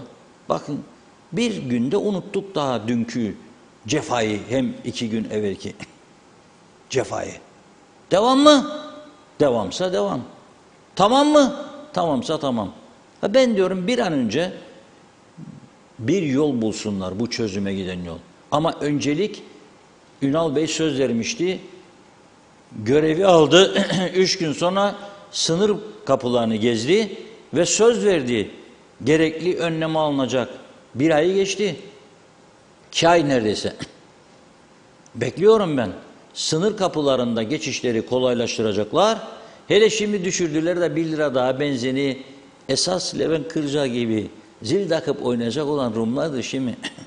Euro yükseliyor bugün bayram arifesi. Akaryakıt kuzeyde düşüyor. Orada da zamlanıyor. Onun için daha çok geçecekler buraya. Daha çok alacaklar buradan. Biz de daha çok vergi toplayacağız. Ama bu arada da yüz yüze bakışsak da bizim kötü olmadığımızı anladıkça onlar, biz de onları çözüme yaklaşacağız demektir. Çözüme gitmenin dışında hiçbir çaresi yoktur zaten bu ülkenin. Bütünüyle AB toprağıdır Kıbrıs. Burada daha demokratik, daha düzgün bir yönetim şekliyle Avrupa kuralları altında yaşamaktan başka çaremiz yok. Beğenmezsek, nasıl bazı Rumlar da beğenmiyor, çantayı alıp gidiyor, biz de gideceğiz. Kendine güvenen gidecek. Marangozursan Rum tarafında bulursan, orada bulmazsan gideceksin Almanya'ya, gideceksin başka ülke. Da katip falan devlet memurluğu olanlar ne yapacak diye düşünmek lazım. Bir sanat öğrenmek lazım. Ona buna akıl hocalığı yapacağımıza da savunalım da bu çökmüş kurumlarımızı, bakalım ikinci iş öğrenelim. Evet. Bu arada tabii 2 tane önemli gelişme vardı, onları aktarmadan gidemeyiz. Mesela neydi? O fotoğraflar gelebilir mi arkadaşlar bugün? Araç kayıt ruhsat ehliyet bölümü diye, birimi diye bir yer var. Oraya giden bir arkadaşımızdan, yani tam tescilli ve tasdikli aldığımız bilgidir. Ne oluyor? Gidiyor arkadaş oraya, 1250 numaralı bileti çekiyor. Bilet çekiyorsunuz, sıraya girme bileti. O kadar yoğun. Nedir bu? Para basan daire. Devletin para makinası. Araç ruhsatları, efendime söyleyeyim, ehliyet yenilemesi falan, o da ehliyet yenilemesi için gitmiş. Ve bayram geliyor diyor bana. Polisler de bu ara denetimleri artırdı. İnşallah daha da artırırlar istiyorum. Ceza yazmasınlar diye gittim diyor, çıkarayım. Demişler kendine 1237'de durdu. Niye? Biz bunu aldık demiş oradaki memurlar. Haklıdırlar da belki de. Bize dediler demiş oradaki adam, bize eleman yollayacaklar. Yollamadılar. Yeter be demiş. Yeter be. Yeter be. Bıraktı gitti. Müdürüne gittim diyor, bir bayan diyor. Bayan demiş ki, siz bekleyin aşağıda bakalım. Da bir konuşacağım. Bayan demiş, ben kaç saattir bekliyorum zaten. Ama gişeyi kapattılar, kapalı dedi adam. Var mı bir sözünüz, açtırıyorum diyebiliyor musunuz? Yok, onu diyemiyorum demiş. İyi bayramlar sizlere. Bu çok güzel bir düzen. Bu şekilde yaşamaya devam. Devam. Başka ülkelerde elektronik başvuruyla yapıyorsunuz bu işleri. E-Devlet olacaktı bizim KKTC'de. E-Devlet budur. Para akıyor, para da toplayamıyor, onu da beceremiyor. E-Devlet. Ama biz yaşatacağız. Eşit egemen. Buyurun yaşadın. Buyurun yaşadın. Saat 12'yi çeyrek geçe elveda meyhaneci. Pardon. Bugün 2 defaydı. Devam etti. Ondan sonra gitmiş. 1250 işte. Bana yazdığı saat 3:15 bir şeydi galiba. Gidiyorum demiş. İsterse bakan gelsin buraya. Kapattım, gidiyorum. Çünkü ya 2 ya 3 kişiymişler. Bunaldılar. 1237'de durdu. Bu kadar dedi kardeşim. Halbuki para topluyor kasa. Paraya da ihtiyaç var. Yakıt alacağız, çalıştıralım, Kıp'taki kurtaralım. Ve arkadaşlar, para vereceksiniz de kurtarsın Kıp'taki bu KKTC devleti. Ya çalıştırın dairelerinizi. Dünyanın hiçbir yerinde böyle maskareli gibi bir düzen yoktur. Zorundan ayakta tutmaya çalıştığımız bu düzenin adı maskaraligidir. Başka bir şey ben diyemem. Özür dilerim ama diyemem. Buyurun. Evet, meselelere geçelim. Arada kayıplar oldu tabii. Yine ilk gördüğüm mesaj, evet, Özeş Oğuz, kedi kediyi cırmalamaz yazmış. Hasan Nihat Erduran, bu hükümet boş iş, dünya borsalarını idare edemiyor. Komedi vallahi demiş. Ulaşım ambargolu, ekonomi çok bekler. Ayşe Ömer Balkaya, iyi yayınlar, kolay gelsin. Uskan Raif ne demek istedi anlamadım. Evet. Zehra Cırcıoğlu, yakıt vardı. Sideral onlara yeniden yakıt getirebileceğini yazılı olarak bildirmişti. Niye bunu göz ardı ettiler ve hala da Bakanlar Kurulu'ndan habire karar çıkartıp ne olduğu belirsiz yerlerden pahalı yakıt alma yoluna gidiyor Sayın Başbakan ve bakanları. Hasan Nihat Erduran, vergi kaçıranların adı sizin listelerde var demiş. Orada bir bütçe daha var. Süleyman Ege, bu pahalılıkta sosyal yardım hem de bayramda bunlar herkesi üzüyor diyeyim. Bu iş böyle gidecek herhalde. Bir formül varsa demiş. Engin Sedat Tözün, Başbakan bu konular mecliste konuşulurken ne kendisi ne de bakanları salonda değildi. Tufan Hoca, diğer vekiller saatlerce bu olayları anlattı. Şimdi Yüce Meclis toplasınlar bakalım da anlatsın Sayın Başbakan bu yolsuzluğu diyor. Belgin Rıfat, Ünal Paşa da ben yaparım, ben ederim diktesini vermekten vazgeçsin. Allah aşkına vazgeçin. Resmen hükümet dökülüyor. İdare etmek diye bir şey yok. Ortada idare etmek isteyenler öncelikle makamlarını diyor bir numara yapmaz. Halka hizmet, halkın menfaatini korumak için bir şeyler yapmalıyım der. Memleket yangın yeriyken bayram tatili diyor. Düşünmez, ülkede kriz var. Derhal kriz masası oluşturulup 7/24 hizmet etmeleri gerekir dedi. Zehra Cürcüoğlu, 35 kişiyle yapıyor Kıptek, verdiği hiçbir hizmeti vermiyor. Üstüne 28 milyon dolar yıllık kira bedeli de alıyor Aksa, ama elektriği Kıptek'in ürettiği fiyata yakın fiyata kuruma satıyor. Kar payını düşünün artık demiş. Mehmet İnancı, ülkenin dingili koptu. Hiç de tamir edebilecek bir durum yok. Ülkede yakında kıtlık da başlayacak.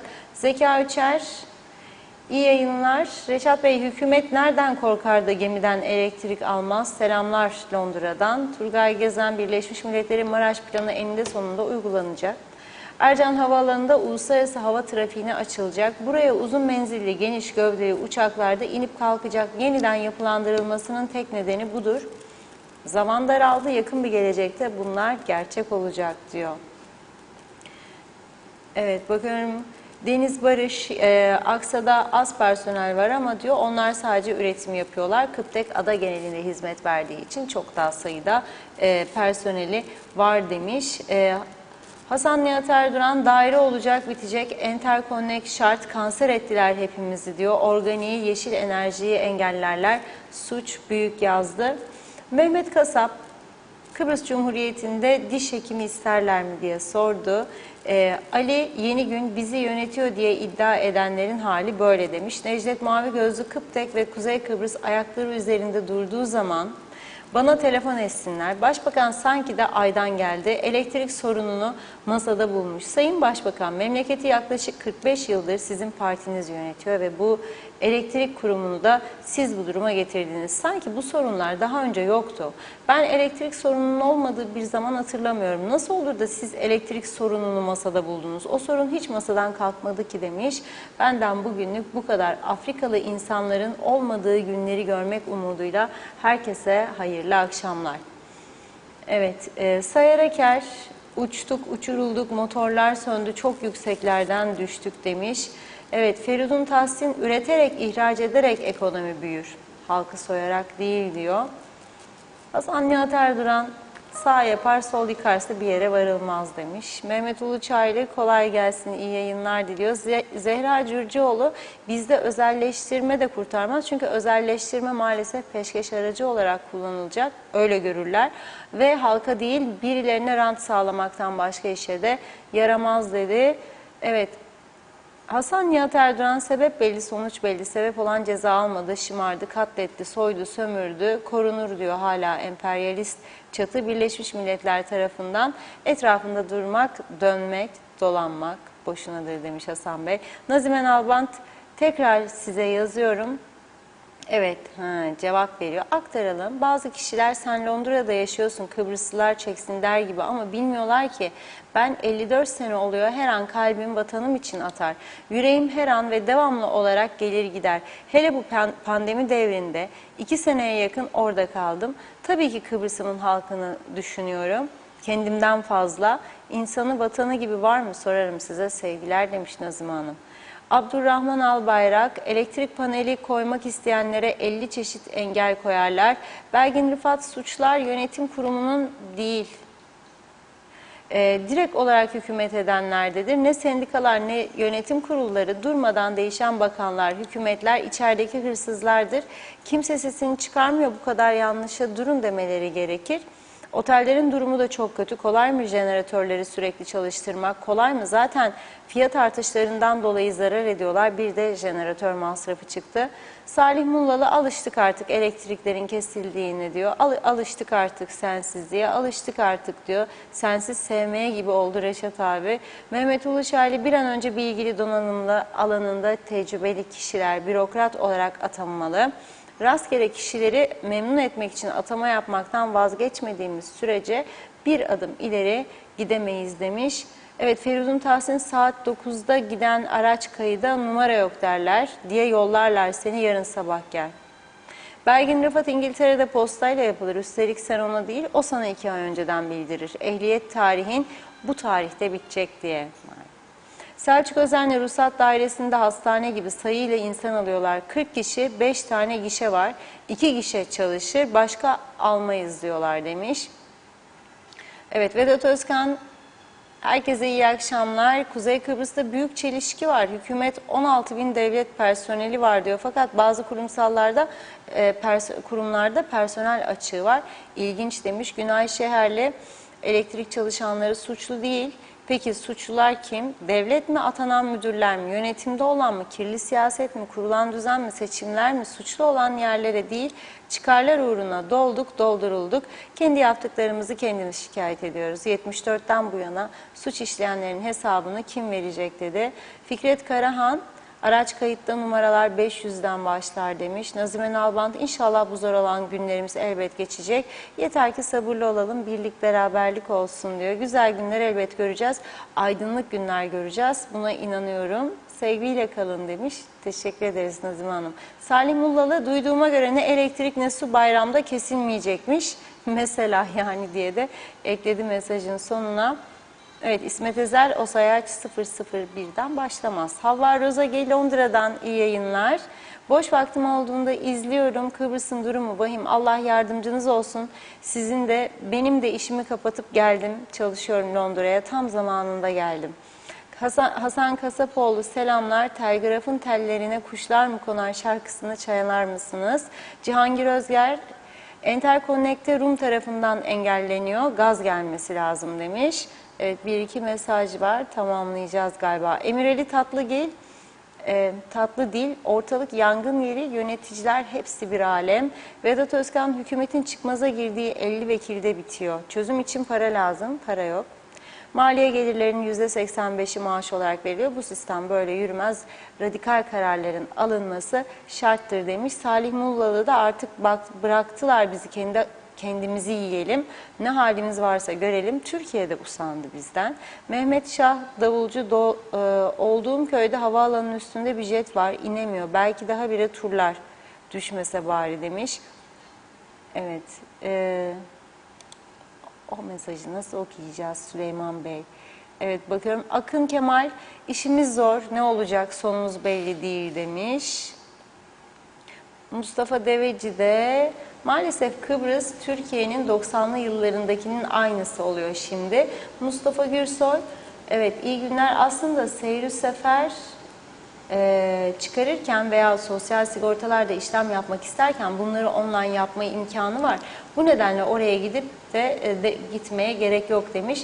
Son olarak Tema Yavaş'ın mesajını aktarayım. O da bize Londra'dan selamlarını yolladı. Çok çok teşekkür ediyoruz. Devam edeceğiz. Reşat Bey buyurun. Evet, bugün aslında güzel haberi de verdik. Yani güzel haber neydi? Güzel haber benzinde, akaryakıtta, mazotta falan indirim olmasıydı. bir güzel haber daha var. İyi iş yapıldığı zaman o güzel yapılan işleri vermek bizim görevimizdir. Önce bazı izleyicilerimizin de üzerinde çok durduğu, özellikle Afrika kökenlilerle ilgili, suç işleyenlerle ilgili biliyorsunuz burada bizim yoğun eleştirilerimiz de oluyor. Devleti yönetenlere sürekli uyarı yapıyoruz. Diyoruz ki bu işin boyutları çok genişledi, tehlike artıyor. Çok ciddi önlemler alınması lazım. Nedir? Girişte ciddi bir, daha doğrusu ülkeye gelmezden önce adli kovuşturma, geçmişiyle ilgili tarama, suçlarla ilgili, ayrıca eğitim göreceği kurumda gerçekten eğitim göreceğinin denetleneceği bir sisteme geçilmesi ve geri suç işlediği zaman geri gönderilmesini sağlayacak bir bütçe oluşturulması. Koyacaksın parayı girerken, o parayla göndereceksin.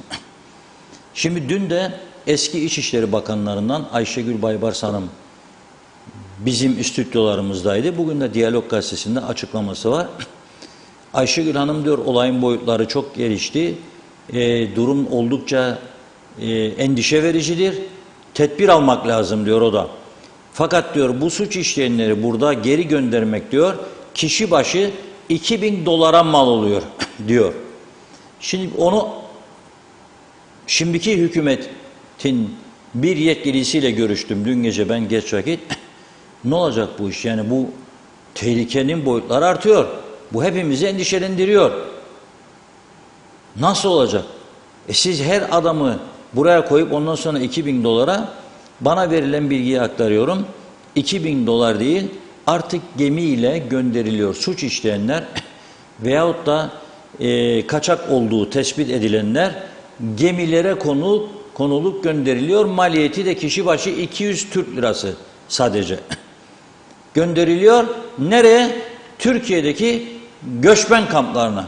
Türkiye ondan sonra onlarla ilgili kararı neyse onu uyguluyor. Bu sevindirici bir haber olarak görüyorum ve bunun daha ciddi bir düzenlemeyle artık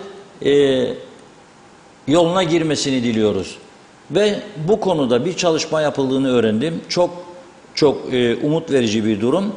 Yakın bir gelecekte bu suç işleme mekanizmalarının ülkeye girişini engelleyici gerekli tedbirlerin alınacağı yönündedir mesaj. Gerçekten bunu yaparlarsa buradan onları alkışlamak görevimizdir. Bekliyoruz. Bir ikinci önemli gelişme ise ve sevindirici gelişme buradan devamlı söylediğimiz bir meseledir. Devamlı uyardık yetkilileri. Bu konuda da ciddi bir adım atmakta olduğunu gördük. Bugün açıklama yapıldı. Mutluyuz. Bunu sizinle paylaşmak istiyoruz. Yol güvenliği ile ilgili yasa artık yürürlükteymiş. Sürücülere uyuşturucu testi de yapılabilecekmiş. Farkındaysanız dün de dahil buradan çağrı yapmıştım ben. Uyuşturucu testi yapmak zorundadırlar. Çünkü adam 180-200 hatta bana dün bir kısa video gönderdiler. O yerli tabii yerli. Vermedik yayına. Verseydik tüyleriniz diken diken olacaktı. Kaçtır be diye bağırıyor süren genç yandakına. 180 diyor. Kaçtır be diyor. 200 diyor. Kaçtır be 220. Kaçtır be 280'i vurduğunu gösteriyor. Ve videoya kaydediyorlar bunu. Be kardeşim sen 280'de gidersen da kontrolü kaybet. 280'de sürebilmen için zaten bir defa cesaretli bir durumda olman lazım. Cesaret de ya alkollü ya başka bir şey. 280'de hiç kimse bu Kıbrıs'ın yollarında gidemez zaten. Gidemez. Aracına istediğin kadar yan. Üstelik bu küçük spor bir araba. Gidemezsin. Aracın göstergesi 280 gösterir benim de ama 180'i çıkmadıymış üstüne. 180 bile tehlikeli. Olmaz yani. Gidip vurduğunu düşün bir yere. Hem senin hayatın tehlikede, yanındakilerin. Hem de o vurduğun insanları düşün. Hiçbir suçu yok. Polis ne yapıyordu durdurduğunda? Alkol testi. Ama üflediği zaman alkol varsa çıkıyor. Uyuşturucu varsa çıkmıyor. Bu özellikle bu Afrika ülkelerinden gelenlerin ezici bir çoğunluğu uyuşturucu kullanıyor. Bunu artık herkes biliyor. Ama polis bunu bilmiyor, test yapamıyordu. Ne yapıyordu? Çok ağır suç karşısında götürüp kanını aldırıyordu hastanede. Tahlil için Türkiye'ye gönderiyordu. 1 hafta, 10 gün, 15 gün, 1 ay bekle babam bekle, tahlil sonucu gelecek de ona göre işlem yürüsün. Şimdi yapacaklar diyor. Yürürlüğe giren yol güvenliği ile ilgili yeni yasaya göre şüpheli ve gerekli görülen durumlarda polis uyuşturucu testi için sürücüden tükrük örneği alabilecek. Kişinin örneği vermeyi reddetmesi ise suç teşkil edecek. İlk analiz sonrasında gerekli olursa laboratuvar analizi için sürücüden biyolojik örnek de istenebilecek. Yol güvenliği yasası resmi gazetede yayınlanarak yürürlüğe girdi diyor. Yasaya göre alkol ve uyuşturucu tesiri altında araç kullanan kişiler para veya 2 yıla kadar hapis cezasına mahkum edilebilecekler diyor. Para veya 2 yıla kadar hapislik yargıcın yetkisinde olacak. Ama bu uyuşturucu testinin yapılabilmesine imkan sağlamak ve o teknolojiyi geliştirmek, tükrükle yapabilmek önemlidir. Vermeyi reddederse zaten anlayacaksınız ki bir mastiga var bu işin içinde. Ona göre götürüp karakola daha ilerisini uygulayacaksınız. Yasanın detaylarını vermedikleri için bu kadar biliyorum. Onu aktarmak istiyorum. Tabii bugün İngiltere'de yaşayanlar için de önemli bir gün. Demokrasinin nasıl çalıştığını gösteren bir gün. İngiltere, güneşin batmadığı imparatorluk olarak anılır. Yaşamak tabii çok zordu. Hele bizim gibi Akdeniz iklimine alışkın insanlar İngiltere'de kolay yaşayamazlar. Yani yaşayanlar var, ben yaşarım falan derler ama yani kolay değildir. Yani buradaki dostluklar yok. Efendim işte hava, iklim çok kötü. Kışın, Ekim'den sonra gece karanlık, gündüz karanlık sokaklar. Çok zor. Başbakan ne yapmış? Boris Johnson partisinin liderliğinden istifa etmiş bugün. Çünkü 2 bakan istifa etti, Maliye ve bir bakan daha. Yerine yeni bakan atadı. Yeni atadığı Maliye Bakanı, demokrasiye bakın, İlk günden dedi ki istifa etmelisin Boris dedi başbakanına. Yok bizde, efendim sizin derseniz olur diyor bizimkiler. Kaldır diyor bizde, parti başkanı veya başbakan kaldırıyorlar. İndir oğlum diyor, indiriyor. Niçin seçildin Muhammed? Diyor milletvekili sonra bakanlık yolu diyor. Ne yapacağım bak? Olalım biz de diyor. Ne o benden daha mı iyiydi diyor. Değil. Benden daha mı yapardı ya diyor. Ben daha iyisini yapacağım, göreceksiniz der. Ne kadar şey oldu yani artık bu siyaset bizde ne kadar farklı yerlere çekiliyor. Aziz Nesin yaşamıyor ki birkaç tane Kıbrıs siyaset romanı yazsın. Neyse, adam dedi ki ben dedi parti başkanından istifa ediyorum. Ta ki dedi partim yeni bir lider seçsin, o zamana kadar başbakanlık görevimi sürdüreceğim. Bana göre başarılı bir adamdı. Özellikle yaşam tarzı çok çok dikkat çekiciydi. Bisikletle seçim propagandası yapan bir adam, bisikletiyle Hint bakkalına gidip alışveriş yapan adam. Bir de bizdekilere bakın. Koruma da isterlermiş, yakın koruma. 7-8 birinin, 3 tane birinin. 23 yapın be kardeşim. Görsün bu millet, dalgalasın bayraklar. Görsünler sizi ya. Çok güzel olur. 23 koruma böyle yandan arabanın dışına çıkması lazım. Korumalar giderken şirakları göstermeleri lazım. Kim geçiyor buradan? Rumlarda gördüğünde sorarlarmış. Who is this? This is Kim olduğunu birisi, ben söyleyeyim. Kimler olduğunu. Bir idi, iki oldu şimdi. Üçe Allah kerim. Başbakanımızın da var. Üç. Bakanların olması lazım. Bakanlar da başbakanlar kadar risk altındadır. Biri maliyeyi düşünün idaredir. Kasalar. O 3 tane silahlı koruma lazım. Meclis başkanı 3. Başbakanın 5 olsun. Maliye Bakanı'nın 3 olması lazım. Çalışma Bakanı, Sosyal Sigortaların, ihtiyaç sandığın paralar çantada devamlı gider gelir olması lazım. Ulaştırma Bakanı, adamın yolunu yapmadın sana küfreder. Lazım bir 7-8 tane koruma olsun ki o küfredenleri tutsun torbaya koysunlar yoldan geçerken. Hepsine lazım, hepsine. Görsün dünya, burada bir varlık var, bir devlet var, bir demokrasi var. Ama yol yok, bir şey değil ya, yol olması. Elektrik yok, no problem. Ondan sorun değil. Hastanede ilaç yok, doktor yok, gidiyorsun. 11'de doktor gitmiş, gel kliniğe, gel kliniğe. Bir de 500 alırlarmış. Ben ona da üzüldüm. Yani yüreğe vurduğumda fazla değildir ama toplumun hali de ortada be doktorcuklarım. Zaten 11'e kadar hastaneciktesiniz. Alıyorsunuz maşallah bir şeyler. Overtime'larda. Ya o kliniğe de geldiğinde acı be adama. 2 çocuk varsa 500 bin. Bu adamın aylığı kaç? 6.000. 6.000'in 6'da birini sana verdiğinde bir de yazan kendine uzun reçete. Al bunları. Gidecek bir de onları alacak. Verdi mi 500.000 hastaneye? Asgari ücretin yarısı gitti.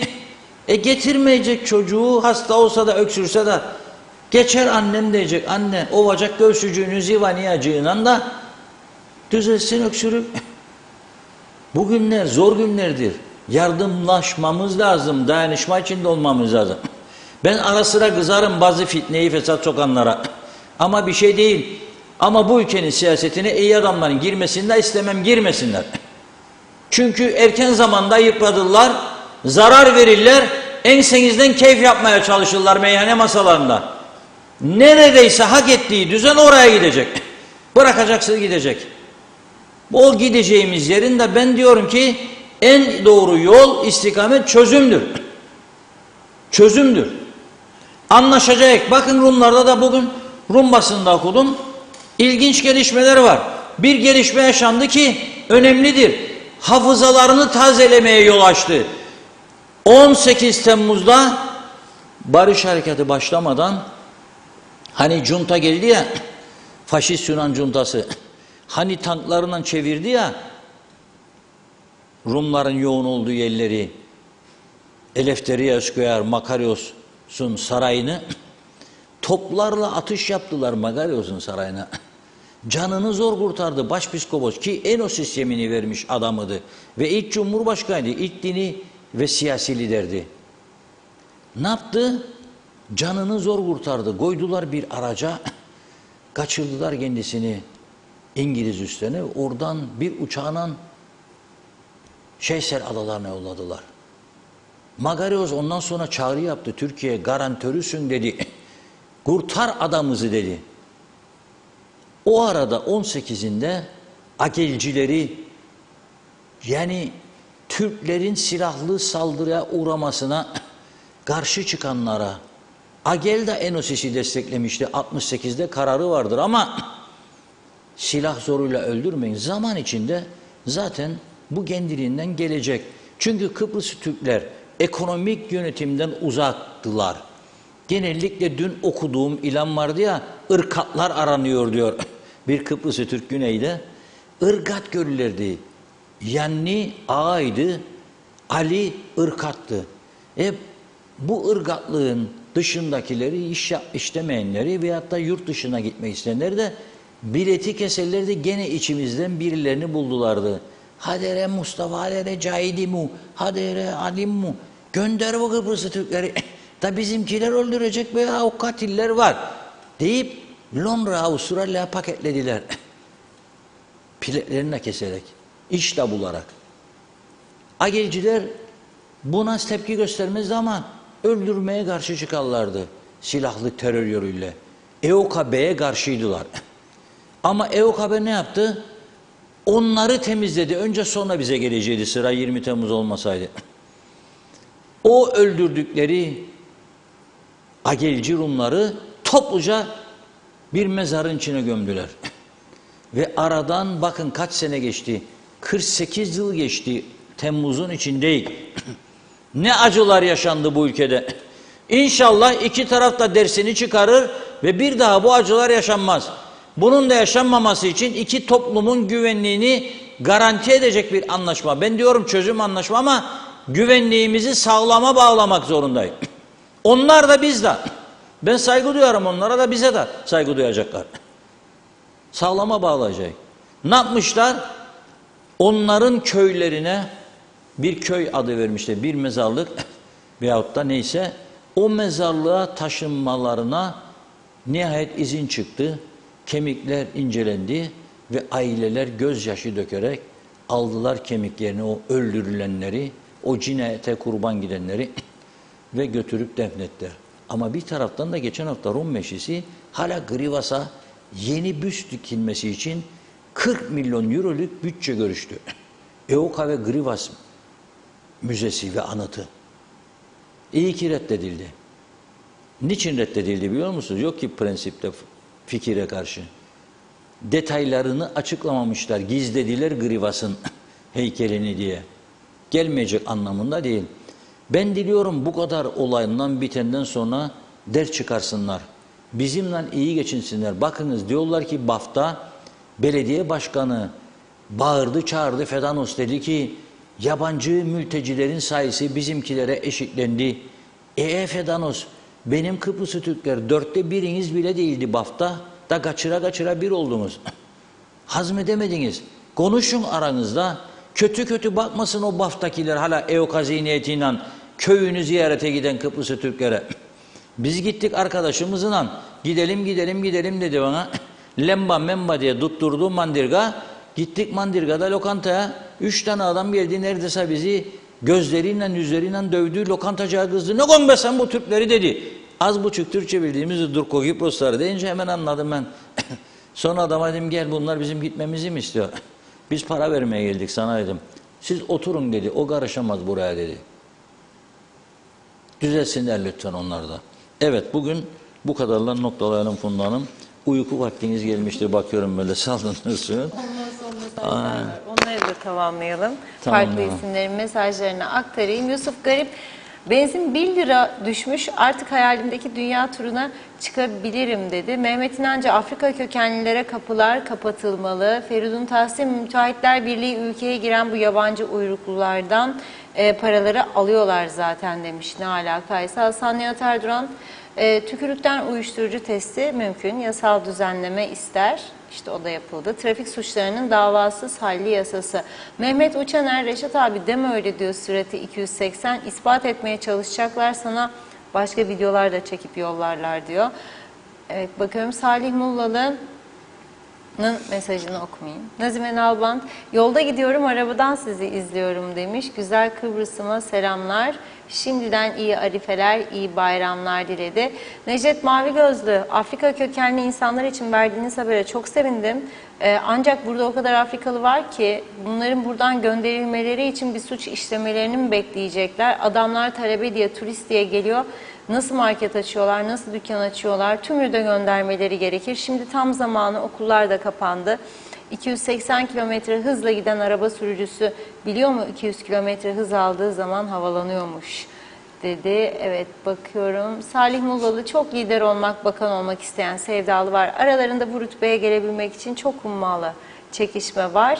Bu yüzden gerçekten ülkeye canı gönülden hizmet etmek isteyen kişiler de küstürülüp harcanıyor. Bu sevda yüzünden ülkeyi, halkı da harcadılar dedi. Sevda Uçar, ödüm kopuyor. Kurul toplandı, başımızı ne çorap örecekler acaba? Merakla beklerim, harikasın Reşat abim demiş. Çok teşekkürler Sevda Hanım.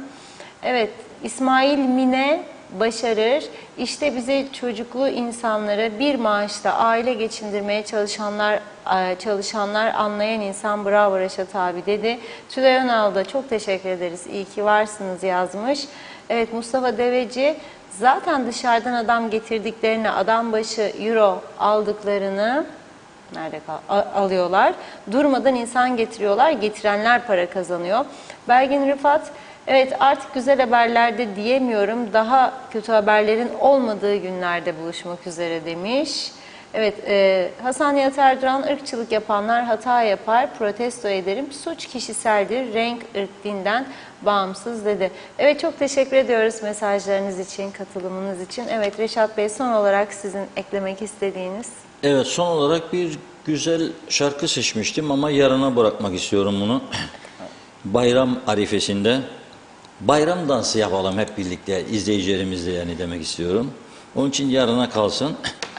Yarın sağlık kurulu toplanmış, bilmiyorum tabii. Göreceğiz. Vaka sayılarında artış olabilir.